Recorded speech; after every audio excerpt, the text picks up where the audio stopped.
Now, with a growing demand for safe and sustainably produced food worldwide, contract farming is gaining traction as a solution that benefits both farmers and companies that are in the food supply chain. However, this farming method has its own fair share of challenges, key among them being the pricing of the farm produce.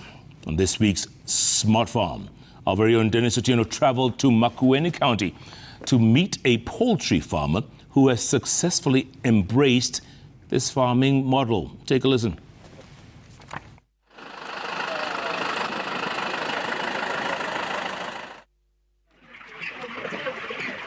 Clad in a white dust coat, jeans and black gumboots, Josephine Mwania monitors activities at a poultry farm located in Makueni County. She picks up one of the birds in an attempt to determine its weight. Mwania is one of the farmers in this area who is rearing broiler chicken under contract farming. Poultry farming is very sensitive, but as I've said, in Makueni, the climate is very conducive for broiler farming particularly, because we do not get challenges of cold weather as such, and therefore we are able to have our birds ready in the shortest time possible, actually sometimes within 31 days. But there are times we are struck by diseases, but we have been training so that we get the biosecurity measures that we are supposed to employ. Contract farming refers to an agricultural production carried out according to an agreement between a farmer or producer and a buyer. Over a decade ago, Mwania started off with a few hundred birds. Today, she has managed to maintain a staggering 24,000 birds in her farm. One of the biggest challenges for many poultry farmers is finding a consistent market for their produce. And that, according to Mwania, is where the contract farming model came in handy. If you were to look for market in Nairobi, which is the biggest consumer for poultry, or Mombasa, that would really be costly. So the assurance of a ready market, because our contract buyers, or the company that we have entered into a contract with, they come for the birds right from the farm. That makes it easy for us. Under the contract Mwania has secured with a local farm, she is offered chicks and feeds. To ensure the contract becomes effective, a farmer has to sign a legally binding contract. In some jurisdictions, some contracts are signed by area chiefs and officials from the Ministry of Agriculture. Although freelance farming may also make a farmer go with the prices, when the prices go high, one may look at how much they fetch.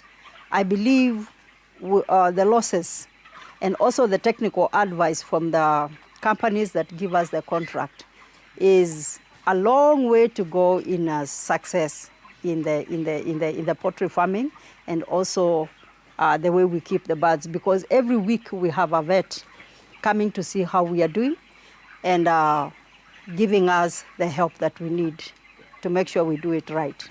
Without considering the houses and the equipment, which came first as a capital investment, 20,000 has cost us 7,300,000. Managing such a large flock is no small feat. Cedric Mashira, the farm manager, talks about the strategies they use to keep operations running smoothly. Sasa tukiwa na kuku atuletang cashews wa kufanya kazi, tunakuanga tumesettle mambo ya shamba before placement. Juu ni wakati mchache, although tuko na watu wengine kwa shamba. Kitu kingine, we normally use hizi disinfectants pale kwa mlango. Hiyo inasaidia, tuna change every time, ndio wale wa wanaitangwa vini au hizi virusi wasikuwe available.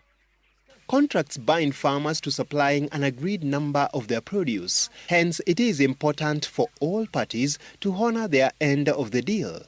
But contract farming in Kenya is yet to fully win the hearts of most small-scale farmers, many of whom are still trapped under the mercy of middlemen. It is against this backdrop that key stakeholders are organizing the International Conference on Contract Farming, a forum that will tackle opportunities and challenges faced by farmers in contract farming. I think contract farming can work. It should work. There are some difficulties and challenges, and I hope it does work, because I think for other providers like finance providers, insurance providers, when there's a buyer at the end, it really, really helps. And I think following on from that, anything I think that brings different stakeholders together, networking, talking, having good conversations, understanding each other's perspective, i.e. from the farmer's perspective, the buyer's perspective, the transport, the logistics, government in terms of regulations, I think is a good thing. Let's try and do interactive things. Let's try and really get discussions going. Let's try and have some action points that can be taken forward. But it is not all a smooth sailing affair. Farmers face the risks of both market failure and production problems when growing new crops. They may also be exploited by rogue sponsors who may become unreliable. Dennis Otieno, Smart Farm.